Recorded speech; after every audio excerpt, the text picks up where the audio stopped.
ಬಡ ಮಕ್ಕಳಿಗಾಗಿ ಸ್ವಂತ ದುಡಿಮೆಯಲ್ಲಿ ಶಾಲೆ ನಿರ್ಮಿಸಿ ನೂರಾರು ಮಕ್ಕಳ ವಿದ್ಯಾರ್ಜನೆಗೆ ನೆರವಾದ ದಕ್ಷಿಣ ಕನ್ನಡದ ಕಿತ್ತಳೆ ವ್ಯಾಪಾರಿ ಅಕ್ಷರ ಸಂತ ಹರೇಕಳ ಹಾಜಪ್ಪ 2020ನೇ ಸಾಲಿನ ಪದ್ಮಶ್ರೀ ಗೌರವಕ್ಕೆ ಆಯ್ಕೆಯಾಗಿದ್ದಾರೆ.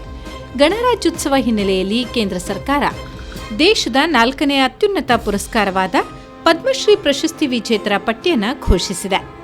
ಮಂಗಳೂರಿನ ಸ್ಟೇಟ್ ಬ್ಯಾಂಕ್ ಪ್ರದೇಶದಲ್ಲಿ ಕಿತ್ತಳೆ ವ್ಯಾಪಾರ ಮಾಡುತ್ತಿದ್ದ ಅಕ್ಷರ ಸಂತ ಹರೇಕಳ ಹಾಜಪ್ಪರಿಗೆ ಪದ್ಮಶ್ರೀ ಪ್ರಶಸ್ತಿ ಒಲಿದು ಬಂದಿದೆ.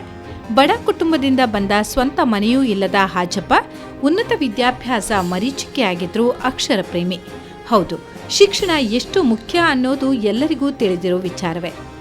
ಹಣ ಆಸ್ತಿ ಯಾವುದೂ ಇರದಿದ್ರೂ ಪರವಾಗಿಲ್ಲ, ಶಿಕ್ಷಣ ಮಾತ್ರ ಇರಲೇಬೇಕು.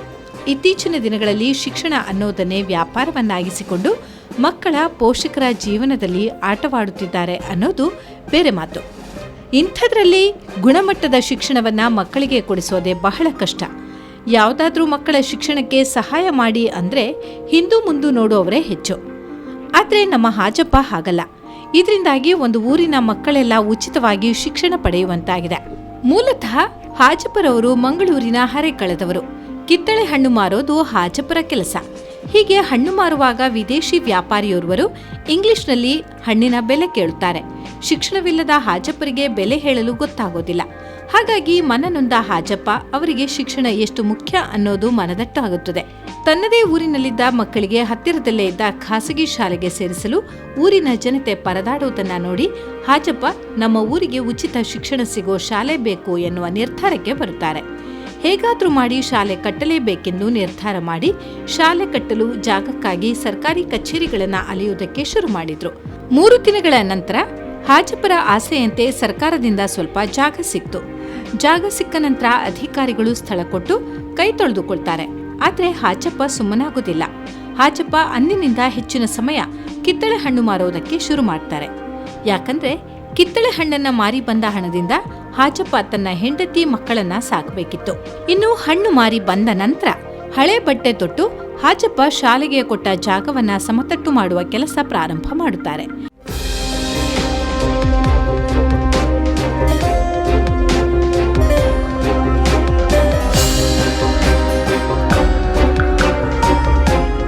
ಇದಾದ ಬಳಿಕ ಹೆಚ್ಚು ಹೊತ್ತು ಹಣ್ಣು ಮಾರಿ ಕೂಡಿಟ್ಟ ಹಣದಲ್ಲಿ ಶಾಲೆ ಕಟ್ಟಲು ಜಲ್ಲಿ, ಸಿಮೆಂಟ್, ಇಟ್ಟಿಗೆಯನ್ನ ತರಿಸಿ ಶಾಲೆ ಕಟ್ಟಲು ಶುರು ಮಾಡುತ್ತಾರೆ. ಒಂದು ಸರ್ಕಾರ ಮಾಡಬೇಕಾದ ಎಲ್ಲಾ ಕೆಲಸವನ್ನ ಕೇವಲ ಕಿತ್ತಳೆ ಹಣ್ಣು ಮಾರಾಟ ಮಾಡಿದ ದುಡ್ಡಿನಲ್ಲಿ ಹಾಜಪ್ಪ ಮಾಡುತ್ತಿರುವುದನ್ನು ಗಮನಿಸಿದ ಹಲವಾರು ಸಂಘ ಸಂಸ್ಥೆಗಳು ಹಾಜಪ್ಪರನ್ನ ಕರೆದು ಸನ್ಮಾನಿಸಿದವು. ಸನ್ಮಾನ ಪತ್ರದ ಜೊತೆ ನೀಡುವ ಕವರಿನಲ್ಲಿ 500, 1,000 ರೂಪಾಯಿಯೂ ಇರುತ್ತಿದ್ದವು. ಅವೆಲ್ಲವೂ ಬಳಕೆಯಾಗುತ್ತಿದ್ದುದು ಶಾಲೆಯ ಕಲ್ಲು, ಜಲ್ಲಿ, ಮರಳು, ಸಿಮೆಂಟಿಗೆ. ಹಾಜಪ್ಪರ ಶಾಲೆ ಪ್ರಚಾರಕ್ಕೆ ಬಂದ ನಂತರ ಮಂಗಳೂರಿನಲ್ಲಿರುವ ಕೆಲವೊಂದು ಪ್ರತಿಷ್ಠಿತ ಕಂಪನಿಗಳು ಹಾಜಪ್ಪರ ಸಾಧನೆ ಕಂಡು ಹರೇಕಳ ಗ್ರಾಮಕ್ಕೆ ಬಂದು ಶಾಲೆ ವೀಕ್ಷಿಸಿ ಒಂದಷ್ಟು ದಾನ ಮಾಡಿದ್ದಾರೆ. 1-2 ಲಕ್ಷ ರೂಪಾಯಿ ದಾನ ಮಾಡಿ ಗೋಡೆಯಲ್ಲಿ ಹೆಸರು ಕೆತ್ತಿಸಿಕೊಂಡಿದ್ದಾರೆ. ಆದರೆ ಶಾಲೆಯ ಯಾವ ಮೂಲೆಯಲ್ಲೂ ಹಾಜಪ್ಪರ ಹೆಸರಾಗಲಿ ಫೋಟೋ ಆಗಲಿ ಕಾಣಸಿಗೋದಿಲ್ಲ. 1999ರಲ್ಲಿ ಹರೇಕಳದಲ್ಲಿ ದಕ್ಷಿಣ ಕನ್ನಡ ಕಿರಿಯ ಪ್ರಾಥಮಿಕ ಪಾಠಶಾಲೆ ಶುರುವಾಗುತ್ತದೆ. ಶಾಲೆ ಕಟ್ಟಿ ಸುಮ್ಮನಾಗದ ಹಾಜಪ್ಪ ಶಾಲೆಯ ಕಸಗುಡಿಸುವುದು, ತೊಳೆಯೋ ಕೆಲಸವನ್ನ ತಾವೇ ಮಾಡ್ತಾರೆ. ಈ ನಡುವೆ ಹಾಜಪ್ಪರಿಗೆ ಮತ್ತೊಂದು ಆಸೆ ಹುಟ್ಟಿಕೊಳ್ಳುತ್ತದೆ. 5ನೇ ತರಗತಿವರೆಗೂ ಇರುವ ಶಾಲೆಯನ್ನ 7ನೇ ತರಗತಿವರೆಗೆ ವಿಸ್ತರಿಸುವುದು. ಹಿಂದಿನಂತೆಯೇ ಮತ್ತೆ ಹಾಜಪ್ಪ ಮತ್ತೆ ಕಿತ್ತಳೆ ಹಣ್ಣನ್ನ ಮಾರುವುದಕ್ಕೆ ಶುರು ಮಾಡಿ 7ನೇ ತರಗತಿವರೆಗೂ ಶಾಲೆಯನ್ನ ವಿಸ್ತರಿಸುತ್ತಾರೆ.